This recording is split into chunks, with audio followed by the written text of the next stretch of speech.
أعوذ بالله من الشيطان الرجيم بسم الله الرحمن الرحيم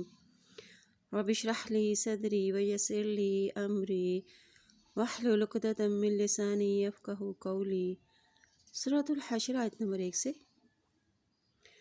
سبح للہ ما فی السماوات وما فی الارض،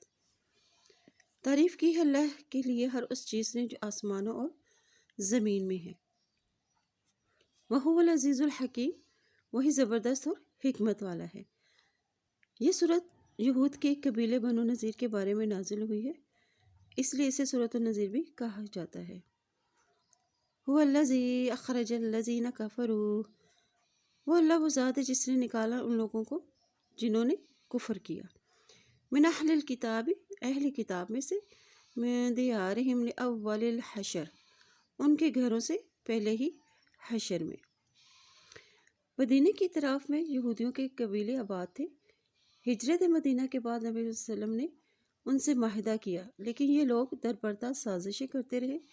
اور کفار مکہ سے بھی مسلمانوں کے خلاف رابطہ رکھا۔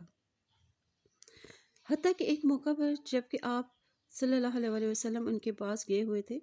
بنو نذیر نے نبی صلی اللہ علیہ وسلم پر اوپر سے پتھر پھینک کر آپ صلی اللہ علیہ وسلم کو مار ڈالنے کی سازش کی، جسے وحی کے ذریعے آپ صلی اللہ علیہ وسلم کو بروقت اطلاع کر دی گئی اور آپ صلی اللہ علیہ وسلم وہاں سے تشریف لے آئے۔ ان کے اس عہد شکنی کی وجہ سے نبی صلی اللہ علیہ وسلم نے ان پر لشکر کشی کی۔ یہ چند دن اپنے قلعے میں محصور رہے، بالآخر انہوں نے جان بخشی کی صورت میں جلا وطنی پر آمادگی کا اظہار کیا، جسے نبی پاک صلی اللہ علیہ وسلم نے قبول فرما لیا اور اسے اول الحشر یعنی پہلی بار اجتماع سے اس لیے تعبیر کیا کہ یہ ان کی پہلی جلا وطنی تھی جو مدینے سے ہوئی۔ یہاں سے یہ خیبر میں جا کر مقیم ہو گئی اور وہاں سے حضرت عمر رضی اللہ عنہ نے اپنے دور میں انہیں دوبارہ جلا وطن کیا اور شام کی طرف دھکیل دیا۔ ما ظننتم ان يخرجوا وظنوا انهم مانعتهم حصونهم من اللہ، نہیں تم نے گمان کیا کہ وہ نکل جائیں گے اور وہ سمجھ رہے تھے کہ بے شک وہ بچانے والا ہے ان کو ان کے قلعے اللہ سے، یعنی تم سوچ بھی نہیں سکتے تھے کہ وہ یہاں سے نکل جائیں گے، اس لیے کہ انہوں نے نہایت ہی مضبوط قلعے تعمیر کر رکھے تھے اور جس پر انہیں بڑا ہی گھمنڈ تھا، اور مسلمان بھی یہ سمجھتے تھے کہ یہ آسانی سے یہ قلعہ فتح نہیں کر سکیں گے۔ بس ان پر اللہ کا عذاب ایسی جگہ سے آ پڑا کہ انہیں اس کا گمان بھی نہ تھا، اور وہ یہی تھا کہ نبی صلی اللہ علیہ وسلم نے ان کا محاصرہ کر لیا تھا اور جو ان کے وہم و گمان میں بھی نہ تھا۔ فَآتَاهُمُ اللَّهُ مِنْ حَيْثُ لَمْ يَحْتَسِبُوا، بس آیا ان کے پاس اللہ جہاں سے انہوں نے خیال ہی نہ کیا۔ وَقَذَفَ فِي قُلُوبِهِمُ الرُّعْبَ، اور ڈال دی ان کے دلوں میں رعب کو، یعنی اللہ نے ان کے دلوں پر رعب ڈال دیا اور اسی رعب کی وجہ سے انہوں نے جلا وطنی پر آمادگی کا اظہار بھی کیا۔ اللہ تعالیٰ نے نبی صلی اللہ علیہ وسلم کو یہ خصوصی وصف عطا فرمایا تھا کہ دشمن 1 مہینے کی مسافت پر آپ صلی اللہ علیہ وسلم سے مرعوب ہو جاتے تھے اور اس لیے سخت دہشت اور گھبراہٹ ان پر طاری ہو گئی،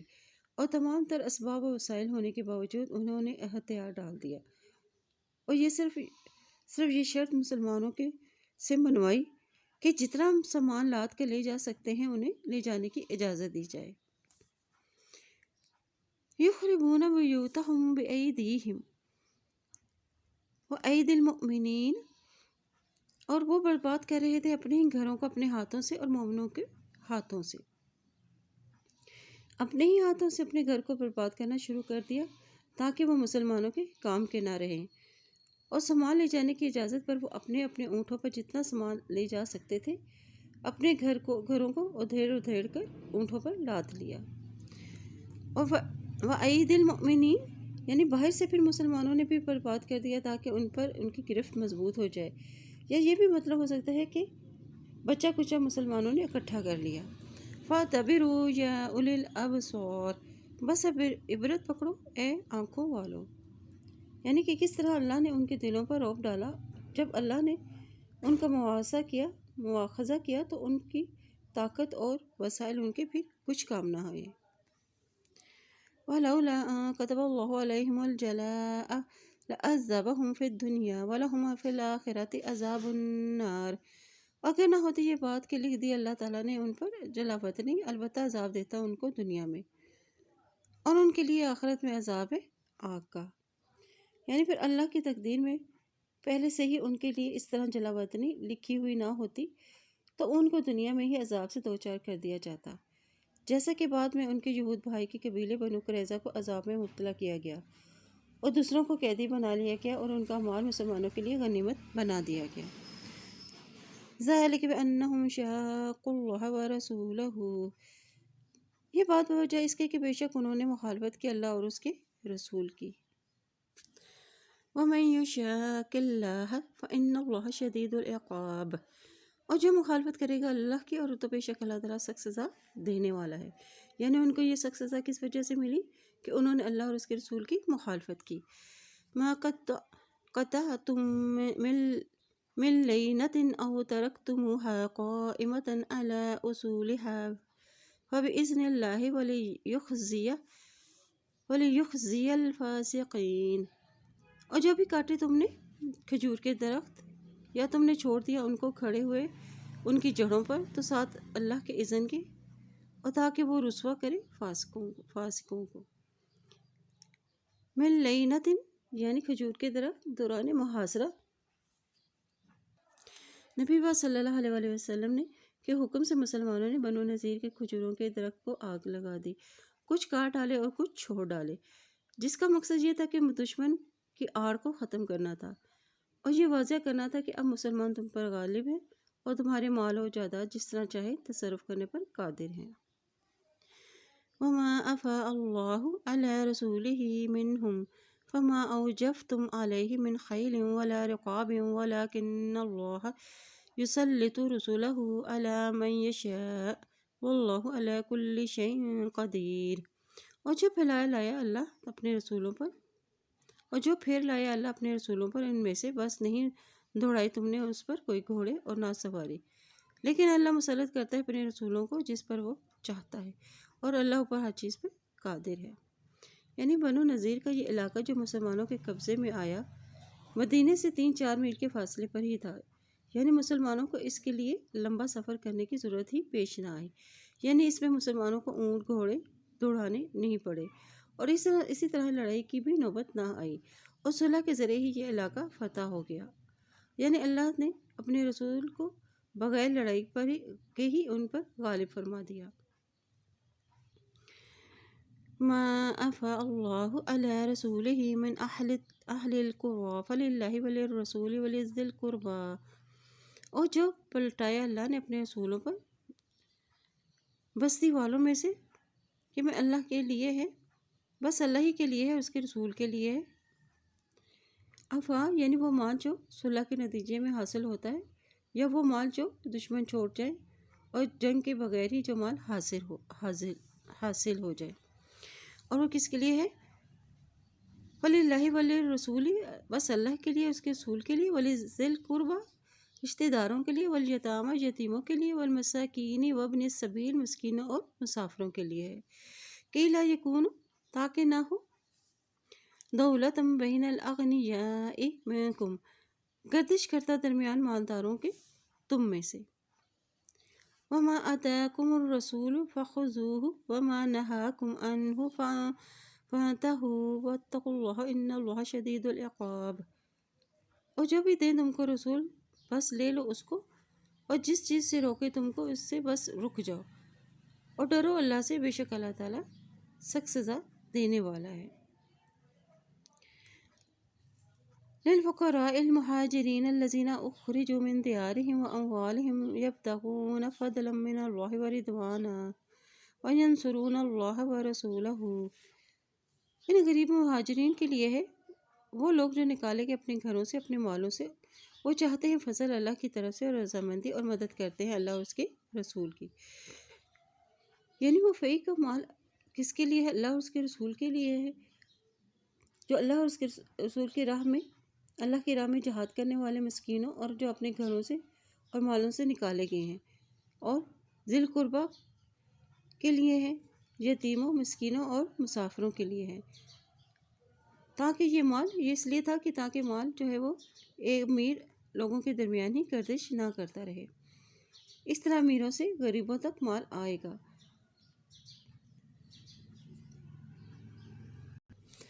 اولئک هم الصادقون، یہی وہ لوگ ہیں جو سچے ہیں۔ والذین تبوأوا الدار والایمان من قبلهم یحبون من ہاجر الیہم ولا یجدون فی صدورہم حاجۃ مما،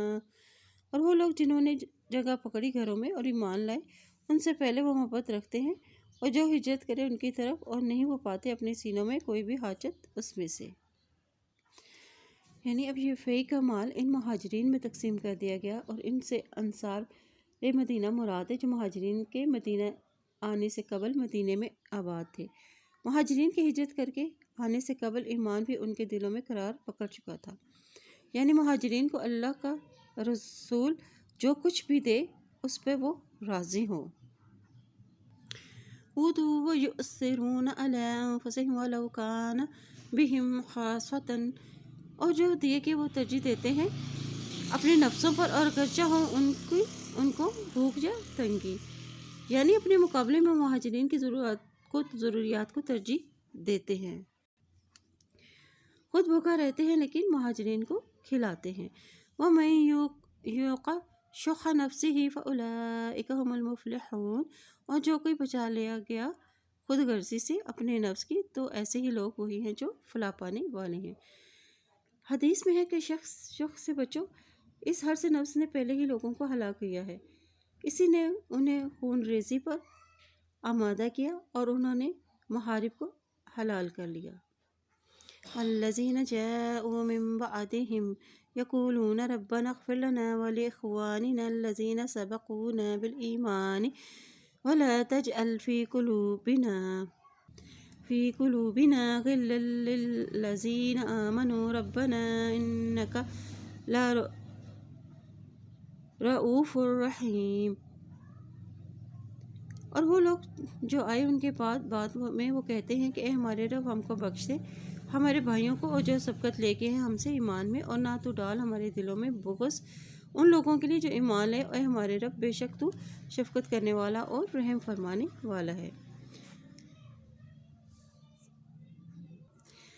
یہ مال فی کی تیسری قسم ہے کہ یعنی صحابہ کرام کے بعد آنے والے اور صحابہ کرام کے نقش قدم پر چلنے والے، اس میں تابعین، تبع تابعین اور قیامت تک آنے والے اہل ایمان و تقوی بھی آ گئے، لیکن شرط یہی ہے کہ وہ انصار و مہاجرین کو مومن مانیں اور ان کے حق میں دعائیں مغفرت کرنے والے ہوں، اور دعا سے اللہ کی مدد ہی آتی ہے۔ غل یعنی کینہ، بغض، چھپی ہوئی دشمنی۔ أَلَمْ تَرَ إِلَى الَّذِينَ نَافَقُوا يَقُولُونَ لِإِخْوَانِهِمُ الَّذِينَ كَفَرُوا مِنْ أَهْلِ الْكِتَابِ لَئِنْ أُخْرِجْتُمْ لَنُخْرِجَنَّ مَعَكُمْ وَلَا نُطِيعُ فِيكُمْ أَحَدًا أَبَدًا، کیا نہیں تم نے دیکھا ان لوگوں کی طرف جنہوں نے منافقت کی اور وہ کہتے ہیں اپنے بھائیوں سے، یعنی بنو نذیر سے، الذین کفروا جنہوں نے کفر کیا، من اہل الکتاب اہل کتاب میں سے یعنی یہود سے، لئن اخرجتم البتہ اگر ہم نکالیں گے، لنخرجن البتہ ہم ضرور نکلیں گے، معکم تمہارے ساتھ،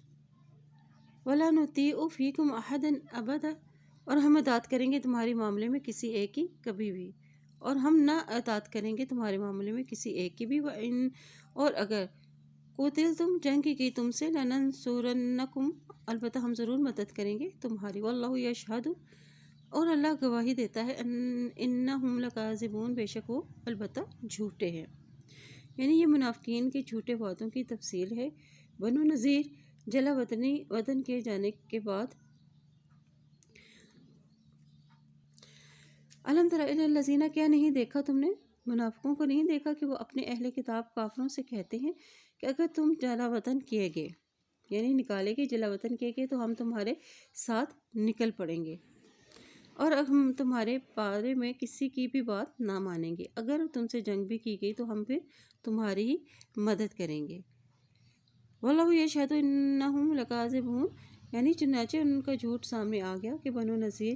جب جلا وطن کر دیے گئے لیکن یہ ان کی مدد کو نہ پہنچے اور نہ ہی ان کی حمایت کی اور مدینہ چھوڑنے پر آمادہ ہوئے۔ ان کے سارے وعدے جھوٹے نکلے۔ لئن اخرجوا لیخرجون معہم، البتہ اگر وہ نکلیں گے یعنی منافقین تو وہ نہیں نکلیں گے معہم ان کے ساتھ، ولن اور البتہ اگر قوتلوا وہ جنگ کیے گئے، لا ینصرونہم وہ نہ مدد کریں گے ان کی، ولئن اگر نصروہم انہوں نے مدد کی ان کی، لیولن الادبار البتہ ضرور پھیریں گے پیٹھے، ثم لا ینصرون پھر نہ وہ مدد دیے جائیں گے۔ یعنی اب یہ ان منافقین کے جھوٹے وعدوں کی تفسیر ہے کہ بنو نذیر جب جلا وطن کیے گئے اور بنو قریظہ قتل کیے گئے لیکن منافقین کسی کی بھی مدد کو نہ آئے، اگر مدد کو آ بھی گئے تو پیٹ پھیر کر بھاگ کھڑے ہوں گے یعنی شکست کھا کر، ثم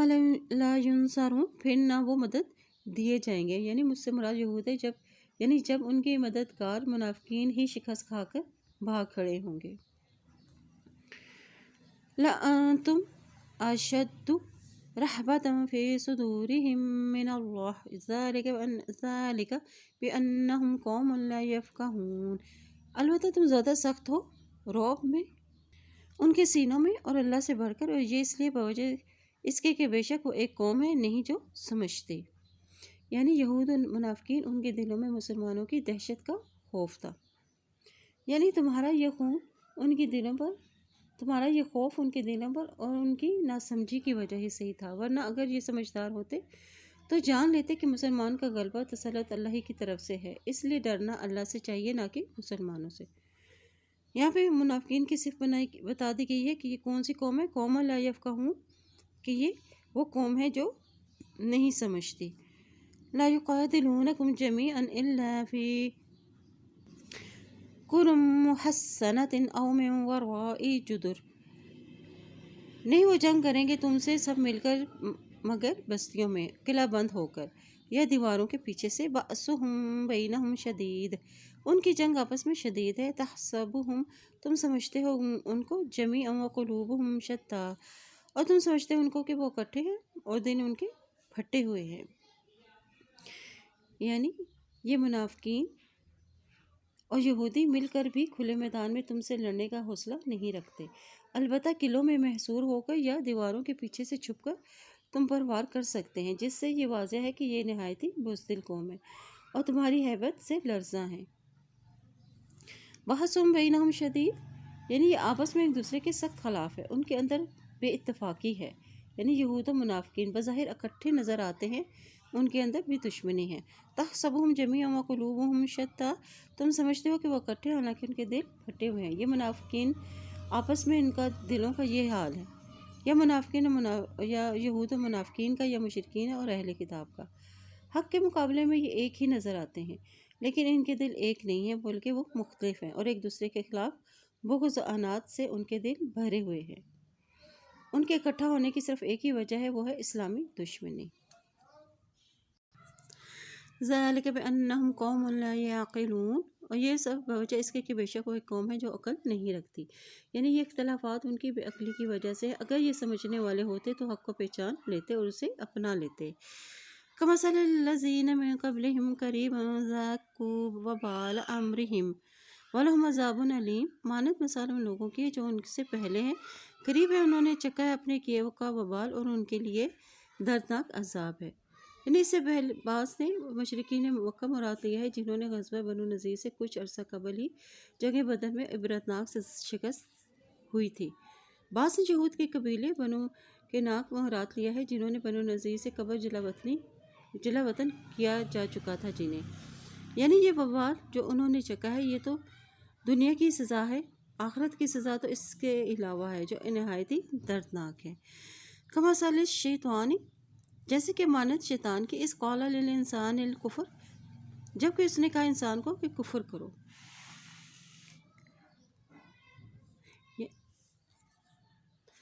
فلما کفر، تو پھر جب اس نے کفر کیا، قال پھر اس نے کہا، انی بے شک میں بریء منکم، میں بری و ذمہ ہوں تم سے، انی اخاف اللہ رب العالمین، کہ میں بے شک ڈرتا ہوں اللہ سے جو رب ہے تمام جہانوں کا۔ اب یہاں پہ یہود و منافقین کی ایک اور مثال بیان کی گئی ہے کہ منافقین نے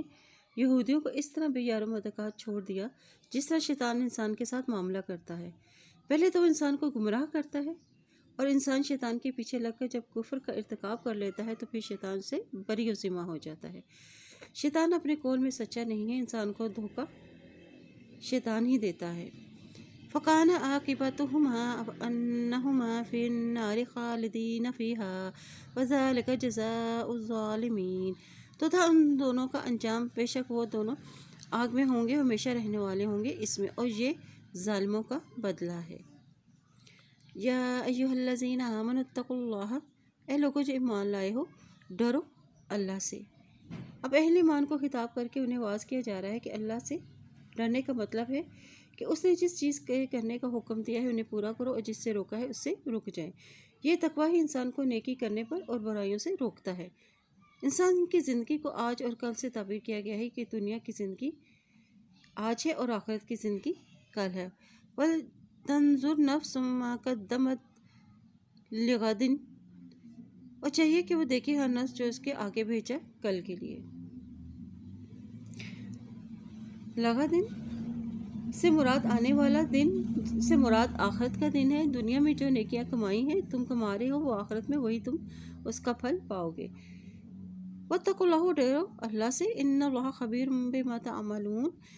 بے شک اللہ باخبر ہے اس سے جو تم عمل کرتے ہو، یعنی وہ ہر ایک کو اس کے عمل کی جزا دے گا۔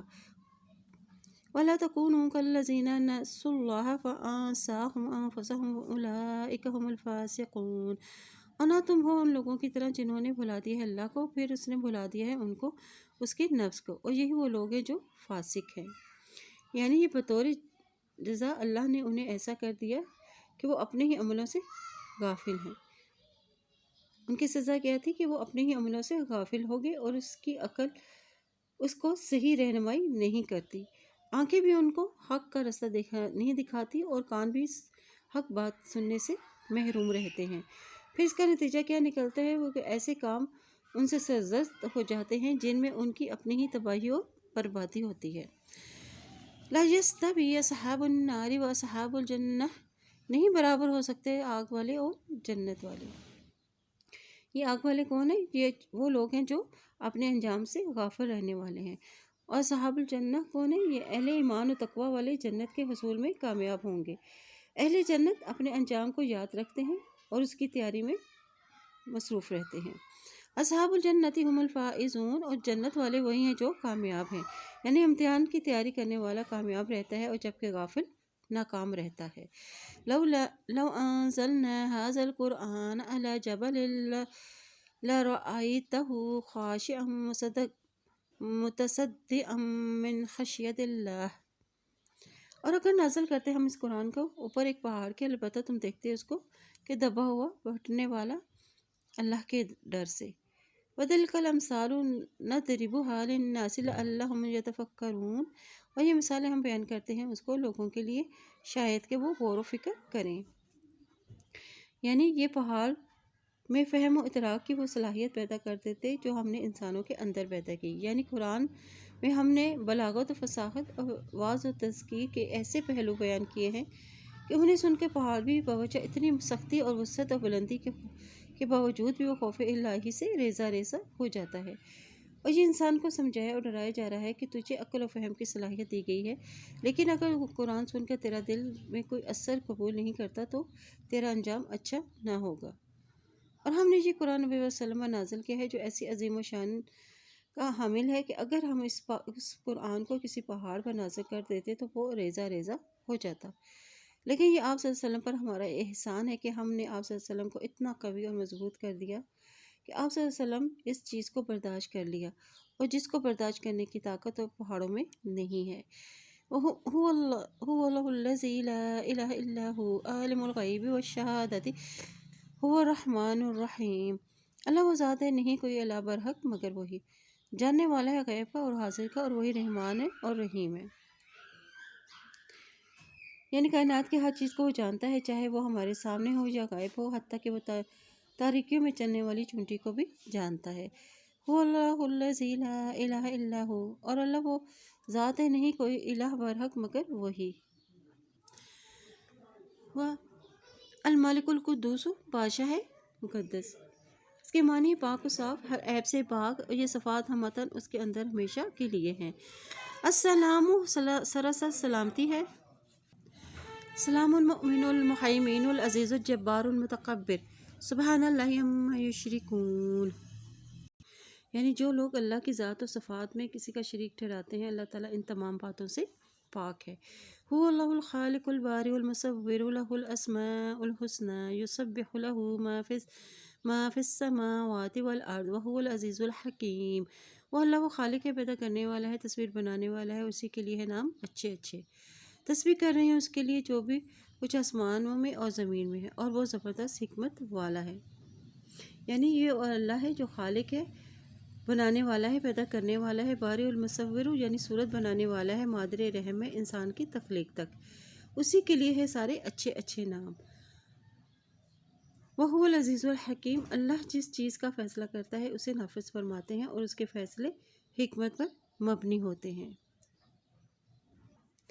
اللہ تعالیٰ سے دعا ہے، اللہم انی اسألک الہدی والتقی والعفاف والغنی۔ اے اللہ، بے شک میں تجھ سے